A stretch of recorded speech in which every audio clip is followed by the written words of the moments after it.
Fellow Falcoholics, what is up? Patrons, YouTube channel members, thank you for joining us. Thank you to everyone who sent in questions as well. Welcome to our first Q&A of the 2024 season, getting underway here with my man Dave Choate. He is, of course, at the Falcoholic himself. Dave, welcome in. How are you doing today? I'm glorious. I am very, very happy. Yeah. Yeah, no, Yeah. I was just trying to play it real nonchalant, but in case you guys don't know, Falcons did pull off a rip snorter of a comeback against the Eagles on Monday Night Football with a under 2 minute drive and a heroic interception from Jesse Bates to seal the deal in a game that I think pretty much all rational fans had kind of sworn off, right? Sort of as a pipe dream to find a victory in that game, in that environment, after what we saw in week one. But Dave, just to open up, I mean, it was shocking, obviously, but I mean, I'm just still flabbergasted that we're having this conversation. It's crazy. And so this is how like mentally conditioned by Falcons failure I am at this point. Like I don't have to tell anybody aside from the small handful of fans who called me a fake fan for being like, gosh, this game isn't going well when they were losing. Um, but for everybody else, reasonable people, we all kind of accepted that this was going to happen. The chances of a comeback were remote. But when Barkley dropped that pass, I was like, wait, the Falcons actually have a chance to win this game. But then immediately I was like, no, come on. They don't Come win games on. like that. That does not happen. So you can't let yourself think that. And then to watch Cousins kind of march down the field and carve up that defense and just see Sirianni's goofy face on the sideline getting more and more panicked, like that was magical. And then as soon as I saw, that Hurts was getting hit as he threw, I was like, that's an interception. And then that was it. Like it's just, Yes. I have not been that happy with a Falcons game in a very, very long time.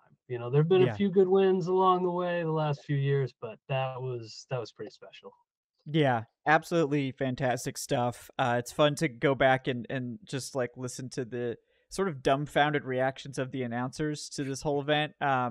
After the Eagles love fest that we got for the better part of the second half.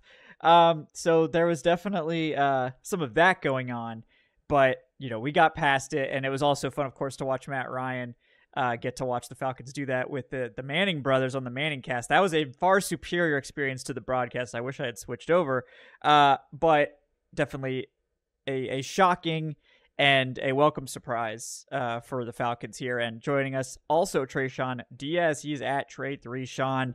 Tre'Shon, welcome in to the Q&A. And are you still feeling good? I know we were up recording till like 1 a.m. Eastern time. How are you doing today? I don't need sleep today. Feeling feeling great. Like Dave said, my house was so quiet actually after the fact. My wife was like, "Is everything all right? Did it go okay?" I'm honestly speechless. I've seen that game play out from the other side so many times that when it happened, like I think it was after the second pass, I was like, "They're scoring." I'm like, I know exactly how this ends. I've seen how this ends so many times. I was like, they're actually going to get down there and score, and they did. And yeah, it was sensational. It was the kind of finish that, uh, you know, not to be hyperbolic, but really just changes the entire vibe and outlook of the early stretch that they're going through, which we knew was going to be more difficult. So yeah, still feeling really good. Oh, real quick. I do need to get to our sponsor, Bet Online, folks, before I totally forget and go on and on about the beautifulness of this game for the entire show. Bet Online is the world's most trusted betting platform and your number one source for everything football. Bet Online's got every stat, every matchup, and even live odds and spreads to bet on during the games. And if you think your stuff, you can get in on our $200,000 mega contest and pick 5 games against the spread every week for your chance at weekly prizes and a share of over $200,000 when the game's over. Head on over to our online casino. They've got blackjack, they've got poker, they've got a ridiculous number of slots games. If that's your thing, whatever you got, go to Bet Online to do it. It's Bet Online and the promo code is BELIEVE. That's BLEAV for whatever the promotion is that they're running. They do change it frequently, so definitely check that out. But guys, bet online. The game starts here. All right. Yeah, no, feeling great today. It's been a while. I mean, it's been a while since they've had a primetime game to begin with. We haven't seen the Falcons get this kind of attention after a win in over a year at the least. Like, because it was Monday Night Football, the entire world got to watch the Falcons do a Falcons to the Eagles. And like, everyone's talking about it. It's crazy. Like you every single sports show has a take on it. Like the Falcons haven't been this much in the news since they like signed Kirk Cousins, like all the way back then. And obviously that's just one half of the equation. So it's just surreal. Like I can't think of a bigger whiplash after what we saw in week 1, which was just completely disappointing on so many levels. The passing game was Ritter-esque. There was a bizarre game plan rolled out that was so bizarre that it led us to question like whether Kirk Cousins could actually like move around, which of course is like ridiculous now that we've seen him play the entire game under center and do play action without a problem. I mean, there's some physical limitations I think still that I'm sure we'll talk about, but like nowhere near what that game plan was like sort of suggesting in its cowardice. I don't know if I want to go that far, but it was like very bizarre. But hat tip to Zach Robinson. He was like, you guys are, yeah, you know what? That was really dumb. We're not doing that again. They came out in like full 11 personnel. I'm pretty sure the 3 receivers played. I think Drake London took a couple snaps off. But otherwise it was Ray, Mooney, and London for like 97% of the snaps. So they were like, we're going back to 11. We're going under center and we're throwing off play action and we're going to win this game. And it wasn't beautiful through the whole game, obviously. But I think something like changed in Kirk, like mentally after that. Like he led that good drive in the third quarter. They got the lead again. And like after that point, I think he kind of started to believe, like he's beginning to believe like what Morpheus says, and I think that was kind of the secret sauce for Cousins as they got that game-winning drive where he looked absolutely unfazed at all. Like all the hesitation, all the trepidation that we saw from Cousins for like the entire first week and like the first half of this game, it seemed like it just melted away on that final drive. So I definitely hope that this was like a harbinger of good things for this offense going forward and not just like a flash in the pan that we get to enjoy. But a fun game to say the least. Welcome in patrons, channel members, everybody. Thanks for joining us. So let's get to a couple questions and we'll intersperse happy thoughts about the game in between those as required.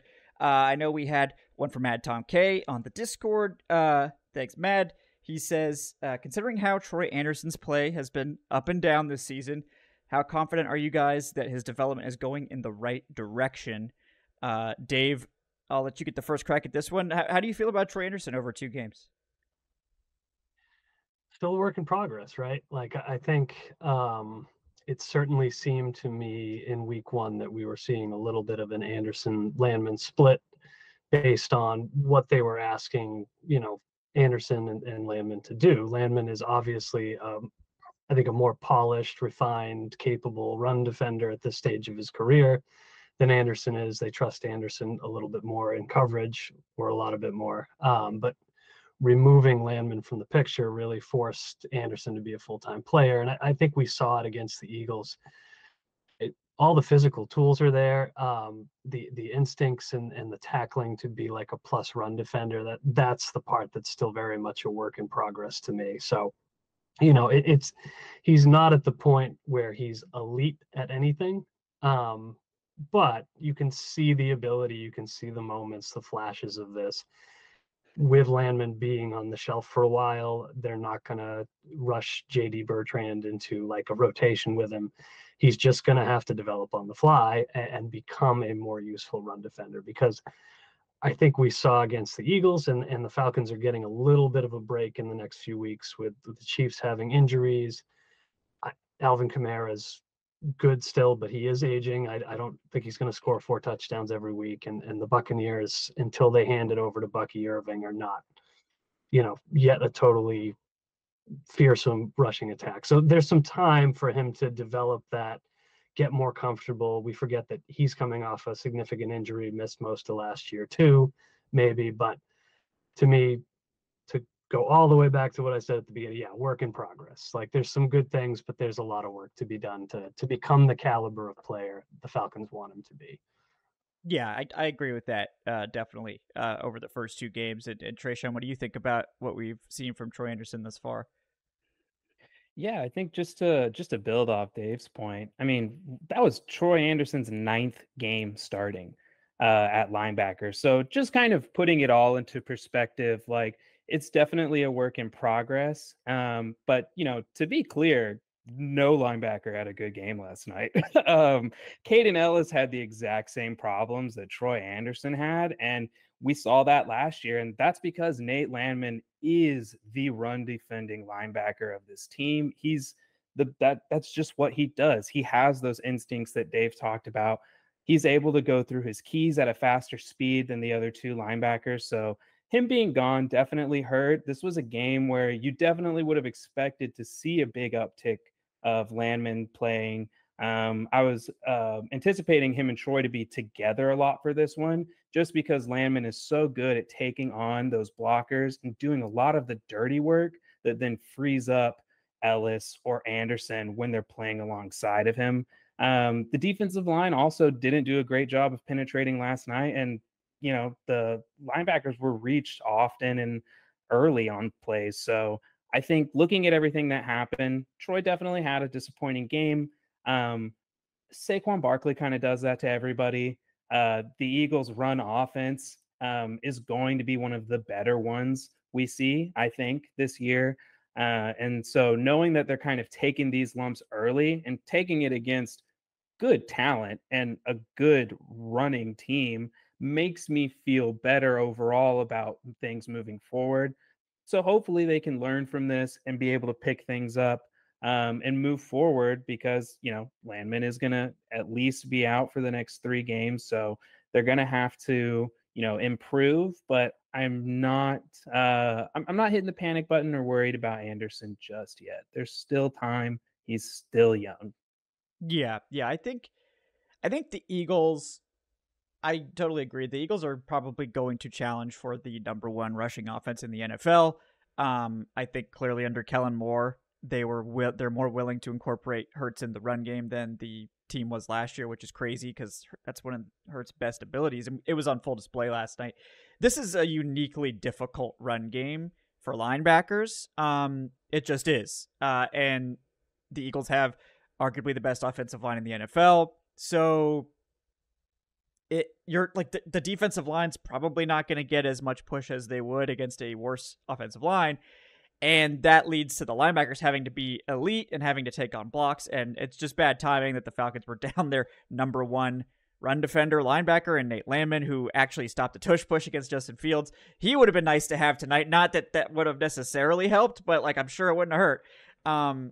So this was a really tough. It was going to be tough for any linebacker, but this is where Andersen's instincts got a little bit. You could see he needs a little bit more time to process, but which I think you also saw was the athleticism on display. Like he can recover from being making the wrong initial read better than pretty much anyone else, and he was able to get Hurts down on a run because he was able to react so quickly and get to where he was. It wasn't a big stop, but it kept it from being much worse. And Andersen's going to be able to get away with that better than pretty much any other linebacker in the NFL. And that can help his development because you don't need to necessarily take him off the field because he's still getting the mental stuff down. It's like, well, we're probably just going to have to live with some mental lapses and just when it comes, when he makes the right read and is in the right place at the right time, he can make some amazing plays. We've seen that already. And in coverage, I think that's where we've seen actual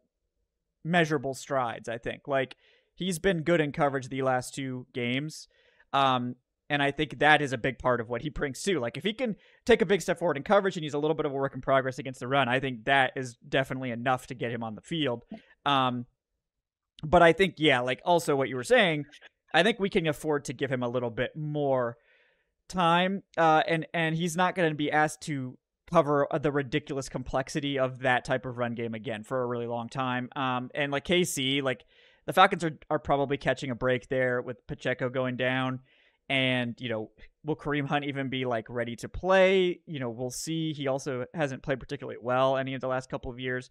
So you're going to get like undrafted rookie Carson Steele and Samaje Perine is like the pass catching back, and that's just not the same level that you're having to worry about with Isaiah Pacheco. And Patrick Mahomes is a scrambler, but like they're not designing runs for Mahomes most of the time, so you don't have to focus on defending that nearly as much. So yeah, I think it was this was not as encouraging as week 1 for Troy Andersen, but I do think we should probably be feeling like it's going in the right direction. Because it's one thing to study film for like the entirety of last season that he was hurt. It's another thing, like you just can't replace the reps, especially at linebacker. It's just one of those things you got to be out there for. So hopefully, he'll be able to take advantage of these extra reps over the next few weeks while we're waiting for Landman to come back. All right, we got Jordan Faust asking, can we talk about Pitts getting a few good blocks in this game? Yeah, I mean, I think we can. Tre'Shon, what do you think about Kyle Pitts blocking in week 2?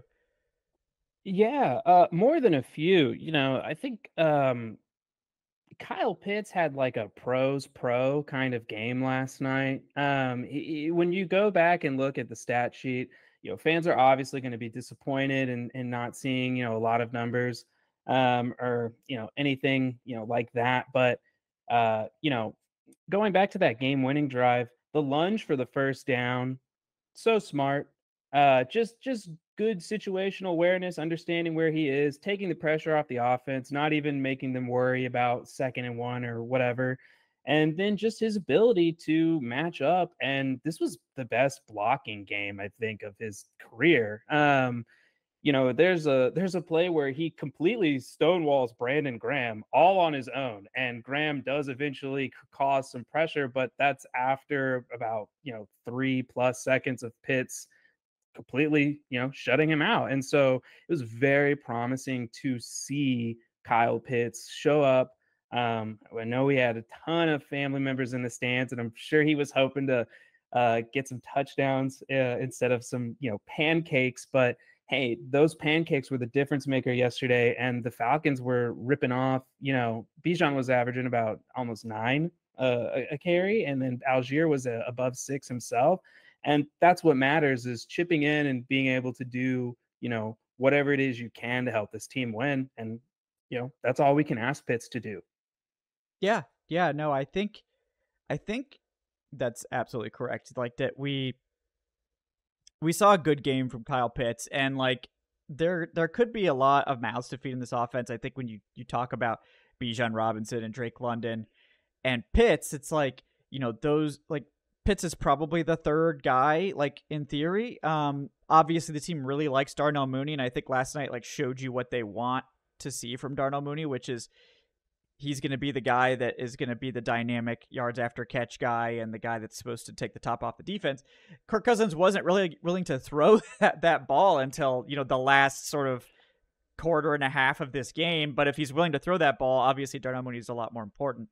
I just hope that the rapport continues to build with Kyle Pitts, and I think it will. Like Cousins has traditionally liked to lean on the tight end. And I think just as this offense gets more comfortable, we'll see the ball distributed more. Right now, I think he's kind of leaning on Ray McLeod as like that quick outlet, easy read guy. And Ray, like, I think is playing better than probably anyone expected. Like he's been a very, very respectable slot receiver for this team. But I think it's just like, you're not going to see games where there's like guys, like 3 guys with 100 yards probably until this offense gets a little more settled. I think they're still very much in like the feel it out stage. But yeah, Dave, what do you think about Kyle Pitts blocking and everything else that he's doing? Yeah, it's striking because like, after multiple years of being like, Kyle Pitts, we love the way he blocks. And then you'd see him blocking and be like, nobody loves this, man. Like, this is terrible. To go, from 1 week of like, it's more of the same for Kyle Pitts to he dominated the snap share against Charlie Warner and was really holding his own out there. Like That's a really big deal. Like, I'm not saying he suddenly decided to block 1 week, or anything, but it's a sign that the hard work that he's clearly been putting in is starting to really pay off. And to me, it's an open question at this point if Kyle Pitts fantasy darling is ever going to become a thing, which is going to make people mad. It's always going to make people mad. It's a meme at this point, but it's only going to open up opportunities for him if, like, the Falcons don't feel they need to use Warner all that often because Pitts can hold up. Like, he's going to be on the field more often, and that should lead to opportunities for him. So I thought it was a really encouraging game all the way around. We just didn't see the same, like, the whiffs, the mental miscues, etc. we saw in week 1. So really just kind of emblematic of the way the whole team went from kind of looking crummy the first week to suddenly looking pretty good. So I'm happy for him, and I do think it'll be a big positive for him going forward. Yeah, I agree. I think, ultimately, I think you're pretty happy with what you saw from Pitts. We're hoping, obviously, that we get a little bit more in the passing game, but I think that's going to come as this offense sort of gets it together, and as Kirk gets more confident. And we'll see. But yeah, I know that there's questions about, like, well, if this is all they're giving him, are they giving him a big contract? And the answer is no. Like, the answer is no. If this is all they're getting from Kyle Pitts, they're probably not giving him a big contract. But we got a long way to go before they're making that decision. Like, they got him on the 5th-year option next year, which is surprisingly affordable for a tight end. So that's always nice. And then, they don't necessarily even have to make a decision until 2026, right, on Pitts. So they're going to give him a few years in this new system to see how he does. But I think by the end of the year, we're going to see Pitts as that, top target on this team next to London and Bijan Robinson. But just the Falcons are playing like a really tough opening schedule. Like, they're probably playing 5 of the Eagles defense. I guess we'll see how good they actually are. I mean, I think they were kind of questionable, obviously, last night, but Steelers, Chiefs, Saints, Bucks, those are all good defenses, and they're playing them all in the first 5 games. The Falcons are getting a baptism by fire on offense. I think if they like weather that stretch and the offense, looks pretty good, then I think they could, like, really start, just obliterating teams later when they actually get to some easy defenses. Like, got that Panthers game in week 6 circled on my calendar. But we just have to kind of let them. Hopefully they'll get it together sooner rather than later, Pitts included. And everybody, look, if they win, Pitts isn't going to get upset about not being used, right? If they're winning games and they're having to, maybe Drake will go off this game, or maybe Bijan goes off, or maybe Pitts goes off, because last week it was Pitts that was the guy that actually was like the highest scoring tight end in fantasy because he caught a touchdown, and tight ends in fantasy are all down big time this year. So, it just it's probably going to vary week to week until we sort of learn a little bit more about this offense. But, yeah, I mean, we all want Pitts to be amazing. I'm not worried about that still. I just can't, like, the tape was too good. Like, I refuse to believe that he can't put it, like, we can't figure this out. The tape was too good in college. It's just too good. All right. Let's see what else we got here. If anybody else has another point they want to go to, feel free. Just to build off your just to build off your comment about the defenses. I mean, regardless of the roster makeup, those are 4 of the best defensive minds in the entire league that a first-time OC, first-time play caller is having to go up against.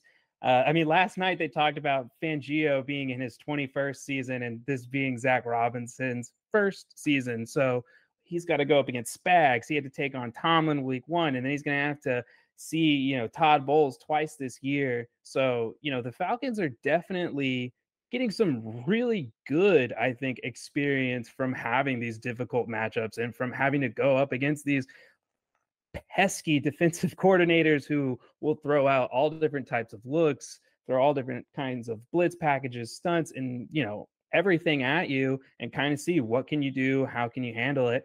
And Z-Rob got the better of Fangio last night in the closing minutes. And, it's just going to take getting those wins and just keep building on those improvements for everybody to get better, not just the players but the staff too. Yeah, I agree. I think there's not really a better way. I mean, obviously there's a better way to have your offensive coordinator come in where he gets a bunch of cupcakes and just like slaughters every team he plays, but that doesn't actually help him grow as an offensive coordinator, right? You can learn bad habits from beating up on bad defenses to start a season. I think this is great for Zach Robinson. I think he got to I think week 1 for him was kind of a big wake up moment where he was like, maybe I'm not the smartest guy in the room. Like, maybe that was a little bold to try to do this craziness. Maybe we just ratchet that back a little bit. We don't got to scrap the pistol and shotgun. Like, we don't have to completely just go away from that, although they basically did. Hey, the pistol did work last night, though, on that touchdown to Mooney. That was out of pistol, and it showed exactly why they were able to pick up that blitz quicker. Kirk had a shorter drop. So, he is learning. Yes. No, and it's not like, that stuff was always a little bit overblown. It was definitely a great talking point. But yeah, it's just like, Kirk's comfortable under center. He's already a little bit hesitant. Let's put him back where he's comfortable. Let's do the things we need to do here, to get this done. And I think Robinson honestly showed us that he's going to be a good coach. I think that like the fact that he was able to change so drastically and rapidly and that it worked, it wasn't just like, oh, we got to make big changes and then like nothing happens and it's actually worse. Like, no, I think it's a good sign that he was willing to sort of drastically change the way things looked to match up against the opponent and was able to do it in a way that the team was ready for the changes and that they were well prepared. So, good for those guys getting that. All right, let's check in on the next question we got from Nico. Nico's just sorts of brings up a good point about Mike Hughes impressing. So how impressed have we been with Mike Hughes so far? And it was directed to me, so I guess I'll take this one first.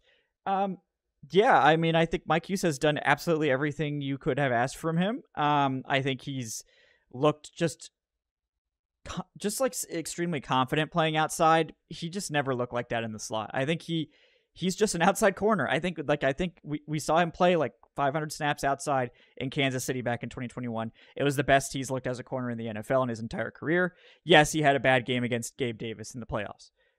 Okay.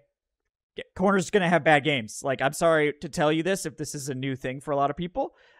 Corners have bad games. Every single one has bad games. Maybe like the most elite corners just don't ever have bad games. I don't know. I doubt it. They're going to get beat. It's a position where you're going to get beat. And yeah, that obviously sucked for the Chiefs in that game. But look, he's a tremendous run defender. I think that's been something that he's worked on his entire NFL career, and it's to the point now where he's just a great outside run defender. He knows exactly what to do. He hits hard. He's a good tackler. So that obviously is a great sign. He's pretty good as a blitzer, and I think his coverage has been on point. The Falcons have really benefited from, obviously the Steelers don't have dynamic passing weapons, and George Pickens was lined up on AJ Terrell the entire game. So, like, I mean, who was Mike Hughes really having to cover there, right? Not a lot. And then against the Eagles, AJ Brown out of this game.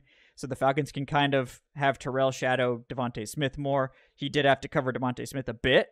I think it was fine when he did. And yeah, I mean, they're going to go up against the Chiefs, who, again, like this is a Chiefs team that does have two good receivers. So, Hughes is either going to have to match up with Xavier Worthy or Rashee Rice. We'll see what the Chiefs have been rolling out a ton of multi-tight end sets. So we'll see how that sort of goes. But yeah, I mean, I think Hughes has impressed. Like, he's, I think, the 14th ranked corner on PFF over the first two games, which I think that based on the tape, which is pretty quiet, but that's exactly what you want from your corners if they're not, on a run defense snap.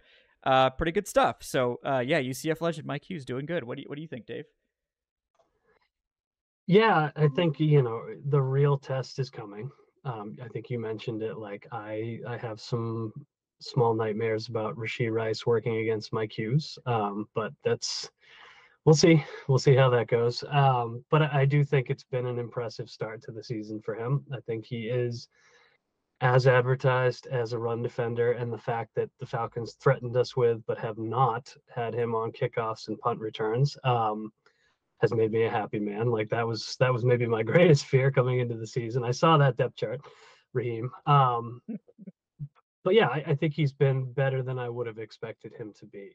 We'll see the tests coming up. I know that they're still having him split time a little bit with Clark Phillips, which I think is good to get him the experience. But I had very low expectations for Hughes coming into the year. He's certainly exceeded them and been solid at worst. And frankly, that's great. The Falcons are kind of lacking real weak links this year so far. It's only been 2 games, but knock on wood, if Hughes can avoid being that guy, and Landman can kind of Andersen can continue to build on what he's been able to do so far. I think this Falcons defense is pretty formidable.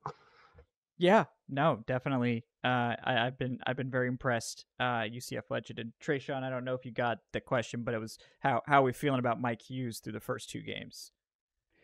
Yeah. You know what? We're not hearing his name getting called outside of, like Dave said, for some fantastic run defense. So, you know what? That's pretty much how you always want it to go for your cornerback too.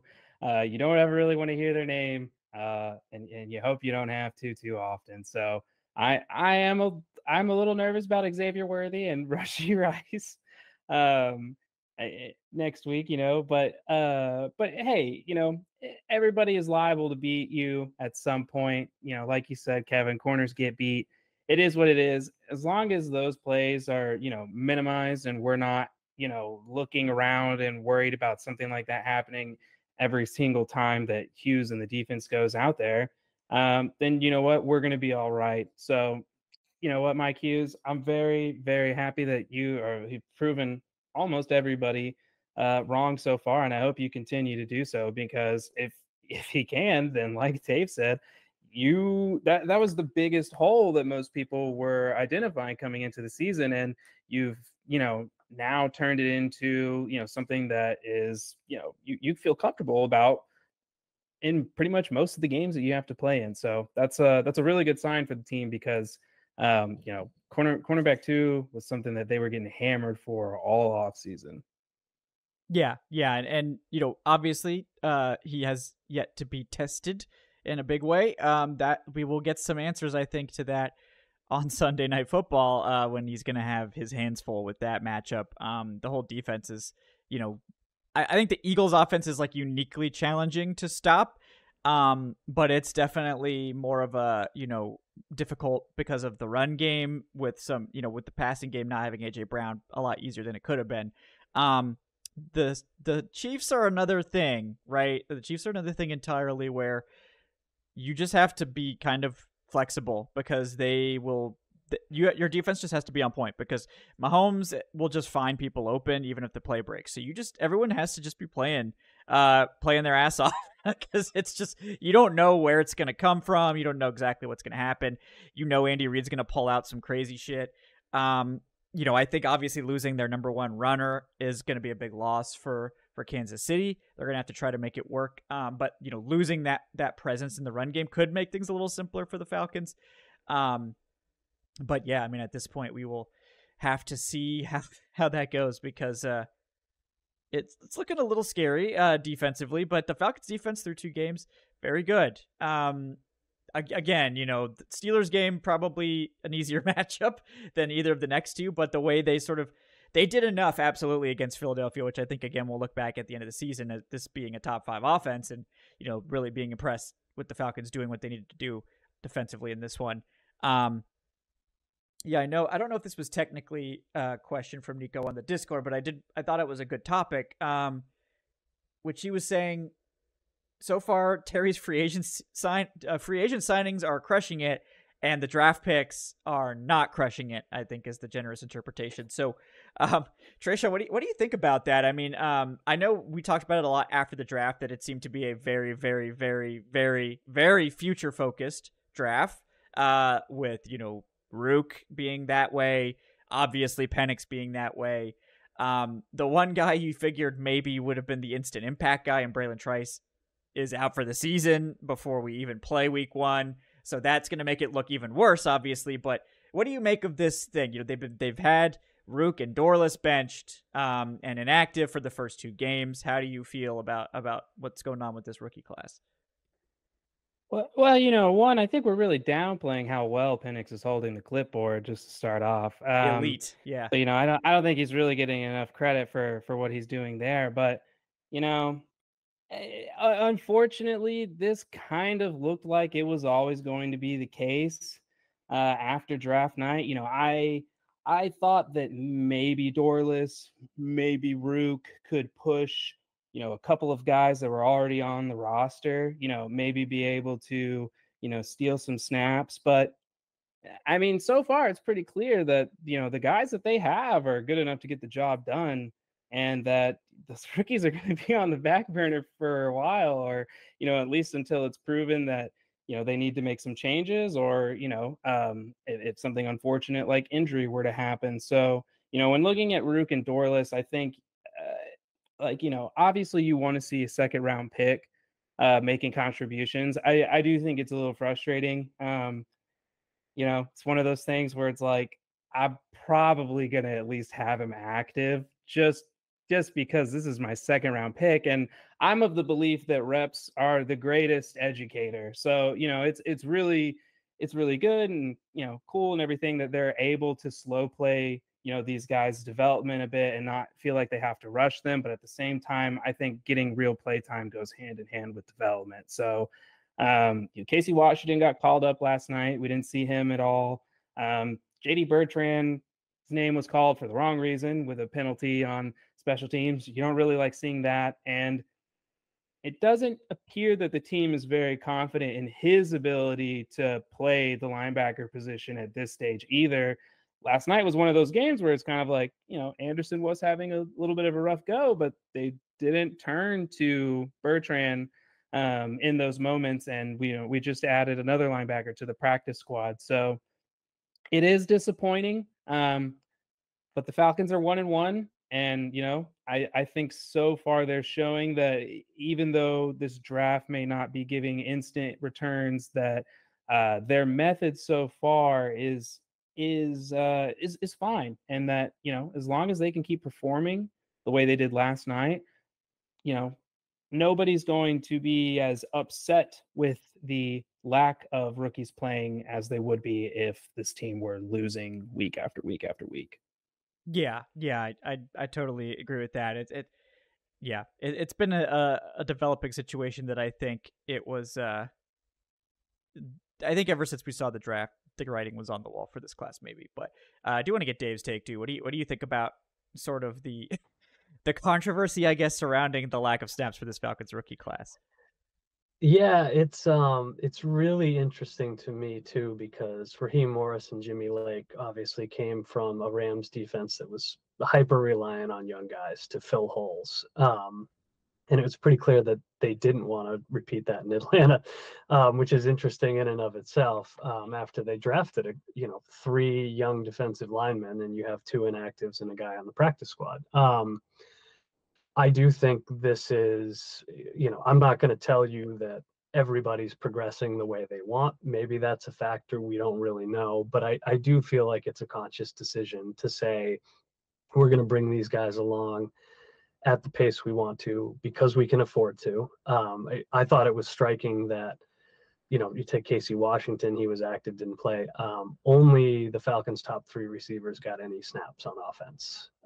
There was no even Hodge snaps whatsoever. So they have a pretty tight personnel grouping on offense. On defense, they have a deep veteran line to the point that Zach Harrison, who I thought was a potential breakout player, is getting like 9 to 15 snaps. He got 9 last night. Yeah. So you're looking at this and saying they just don't feel like they have room for these guys at this point. But later in the season, if their development is going well, you have guys who are injured, fatigued, somebody on the wrong side of 30, then you have these fresh young players that you've hopefully been doing the work to get ready. available to rotate in and contribute. So I do think that's the thought process here. Nothing ever works exactly the way you want it to, so it's not going to look that pretty when push comes to shove. But I think they're looking at this class and saying, when they're ready, we'll get them in there when we need them. And then 2025 and beyond, when we're at a little bit of a cap crunch and we really need these guys to step up and replace other options, they'll be ready. I think there's a lot of confidence for Morris and that team that they can get these guys to where they need to be. Yeah. So we'll obviously see, but I mean, again, it's like they clearly value. I think this team wants to lean on that interior defensive line as its strength, and I think that we've seen that it is really the strength of the defense over the first couple games, and they obviously had to go up against a monster interior in this game. Not an easy assignment. I think they held their own there. It's just a tough matchup. I think so far, I think the decision was correct. Like, I'm not sure that you want to put Rook or Dorless on the field over the guys that they have out there. Like, I mean, they've got Grady Jarrett and David Onyemata that are going to be eating a lot of snaps. I think Onyemata so far has been pretty quiet. He did have a good play last night, but I think we're hoping to see him get more back to form. They've got Taquan Graham, who they seem to really like. Eddie Goldman's renaissance has been kind of shocking. He's been a player. He has been a player for this team in the year 2024, which just mind-blowing stuff. Zach Harrison's playing a small role, but he's, I think, a good player, so it's like you want to get him snaps. Kentavious Street even got in towards the end of this one. They obviously really like Street, too. He's been able to make some plays in the past. So there's just like, I mean, I don't think there's any reason to force Rook onto the field when you know how raw he is as a pass rusher. Like, I think Rook is a quality run defender at this stage, but it's like, I think you just feel like you get more from the other guys as pass rushers, and you don't feel like you need to rush your rookie guy who you knew was raw coming in. You don't need to put him out there and have negative plays when you've got a bunch of veterans that you trust. But, and Dorless is the same way. Dorless kind of the opposite, like very polished pass rusher, but a guy that probably needs to bulk up for the interior in the NFL against the run. So I think you look at this group and like these picks are going to hopefully pay big dividends next year because the Falcons are going to have to move on from at least one of Jarrett or Onyemata. They're both making astronomical figures next year. Not Jarrett. They're not probably moving on from Jarrett is the short answer to that, especially given what he's already shown coming off the injury. But like, they're going to have to move on from one of those two big time starters, and possibly I think Taquan Graham's a free agent next year as well. So, they're starting to look like they might need some cheap guys because again, they're not going to have a lot of money next year. It's going to be tight. So they're probably hoping that they can have Rook step in next year and be one of their top guys, with Dorless hopefully also having a similar, like, I think they're probably hoping that Rook can replace Onyemata and Dorless can replace Taquan Graham, and they can, maybe just bump Harrison up the depth chart and you can do some stuff there. But like, they need guys next year. They need to be able to save money at that spot. And I think that's why these guys are drafted. And it sucks for Braylon Trice, because I think Trice would have had an opportunity certainly to get on the field early. Yeah. So, that's obviously sad to see, but he's a rookie. He's going to have time to recover. Should be good to go for next year. But yeah, James Smith-Williams, by the way, 4 tackles for loss in 2 games so far. Man. That's all he does. He comes on the Mm-mm. field and gets tackles for loss, and then he leaves. And he just, he actually played like a fair number of snaps last night. So, the Falcons offense stood up to a lot of plays again, or the defense, stood up to a lot of plays.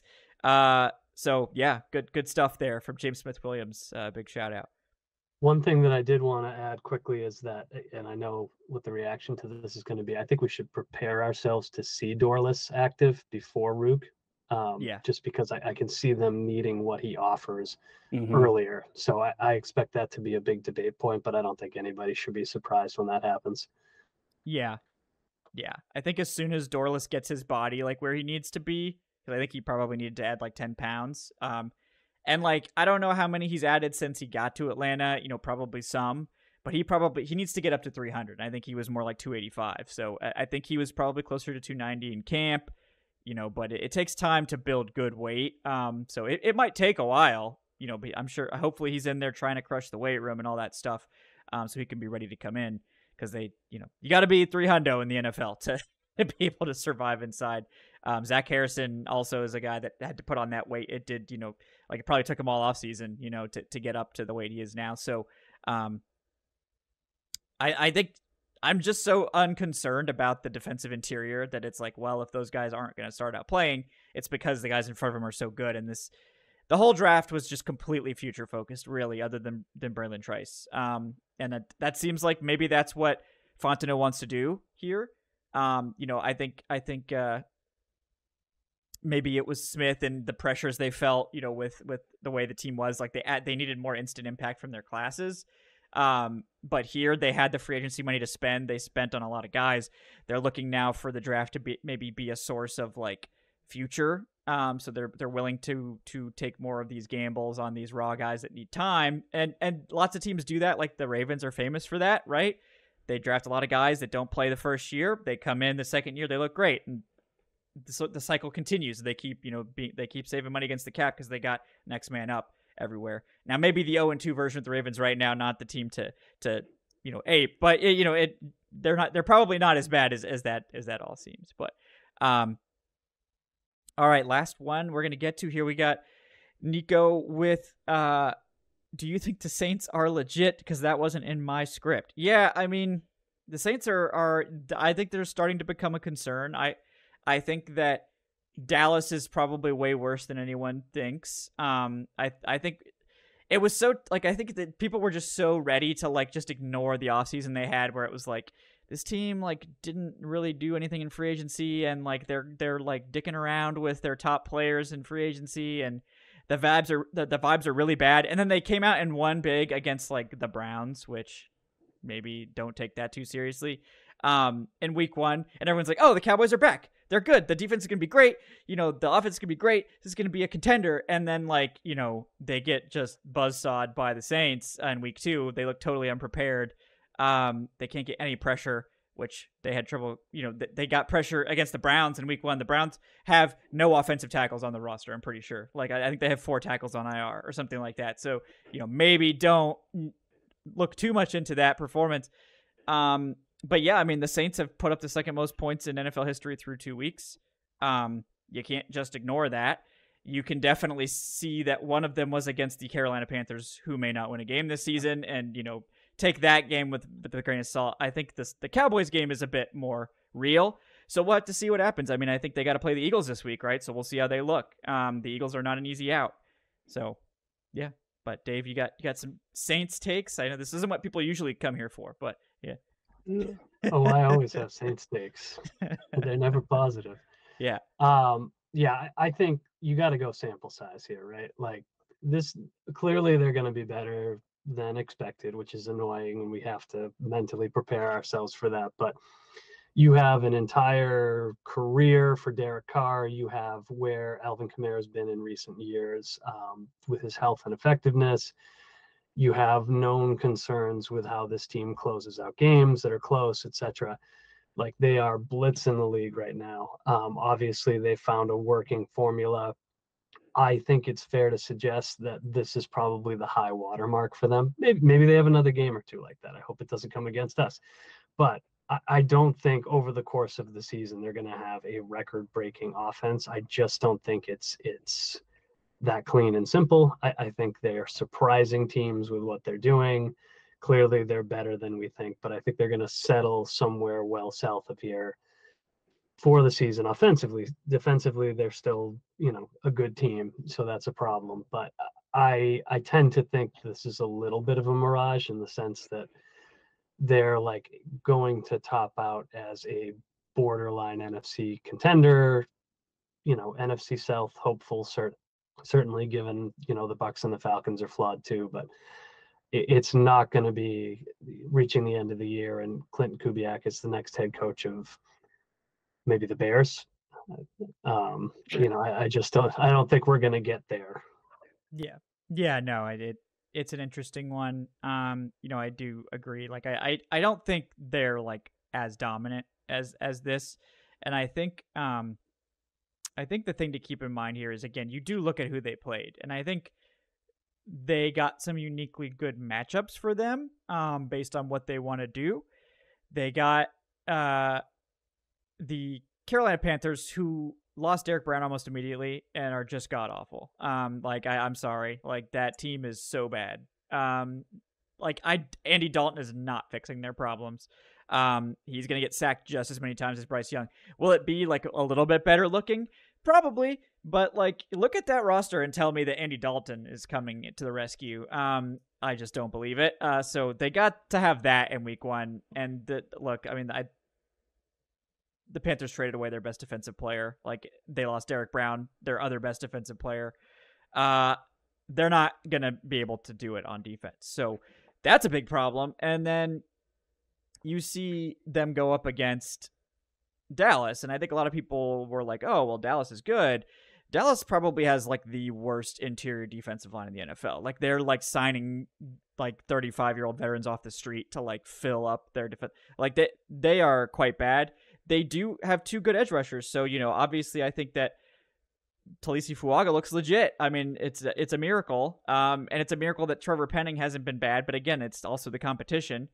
So I think they've gotten to go up against the Panthers without Derek Brown and the Dallas Cowboys, who probably have the worst interior in the NFL. So of course Carter's going to look good when he has no pressure on him. That's always been the case. If you don't get any pressure on Derek Carr, he's going to be good. But yeah, I think the Eagles are going to stress him out a little bit more in terms of the interior and the pass rush. But we'll see, right? We'll see. I don't think they're a trash can like we thought. Getting some absolute miracles like that. Lucas Patrick, who was like signed off the street, is the number 1 PFF rated guard in the NFL. At this point, that's not going to continue. It's not gonna. I'm sorry. Like Lucas Patrick is a fine player. Number 2, yeah, he's a fine player. Like no slander intended to Lucas Patrick, but like, yeah, that's not continuing. So just keep that in mind, folks. But I think they're definitely going to be more of a thorn in the side than expected. That's all. But yeah, go ahead. Yeah, I have a little bit of a different take than the two of you. Okay. I'm a little concerned. A little concerned. The Browns offense, not great. That's a good Browns defense still. That's still a tough defense. That defense still has Myles Garrett. And the Cowboys definitely have holes, but shutting out Micah Parsons is not nothing. Those are the kinds of things that really worry me more than, okay, like 40 plus points per game, that's not sustainable. Like, I'm not worried about that. Alvin Kamara being able to do that for 17 games, not super worried about that. But we're seeing guys like Rashid Shaheed take next steps. We're seeing this line that was supposed to be a travesty and not hold up to anybody really looking solid. And I really did not. I thought, okay, the wheels are going to come off because there's no way they're going to be able to completely, silo both Lawrence and Parsons, and Carr's definitely going to get rocked a bit in this game. And I mean, I don't know, man. They've done really well so far. Kubiaks are very sought after individuals in this league, and for good reason. They know a thing or two about scheming up a good offense. So I think that the Saints are perhaps a little bit more legit than we we're expecting. That being said, I still think that there's definitely opportunities to beat that team. Obviously, first and foremost, it's going to be about getting pressure on Carr. I think when I look at their defense, the secondary is a group that is going to be one of the best in the league this year. They've had 4 interceptions to 1 touchdown so far. They're really doing a good job of limiting the deep ball, and a lot of teams are right now. But that's a really strong group, and I think that the NFC South, I think, is going to be a lot better this year in general. I think that we might start shaking off the moniker of the worst division in football.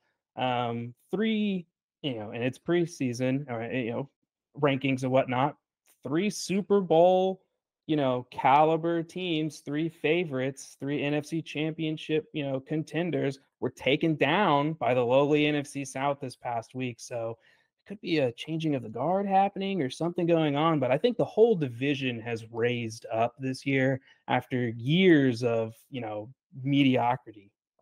Yeah, they really have. Like, it's definitely not going to Except the be Panthers. except the Panthers. Yeah, They're the Panthers now. counterweight. You need that. Yeah, Though. Yeah. you need someone else to sink so we can all rise. But Yeah, exactly. it's I agree. Like the Saints are definitely going to be better than the trash can we thought they were going to be. That's unfortunate. The Bucks are going to be a tough out. That team's just playing with a lot of passion, for sure.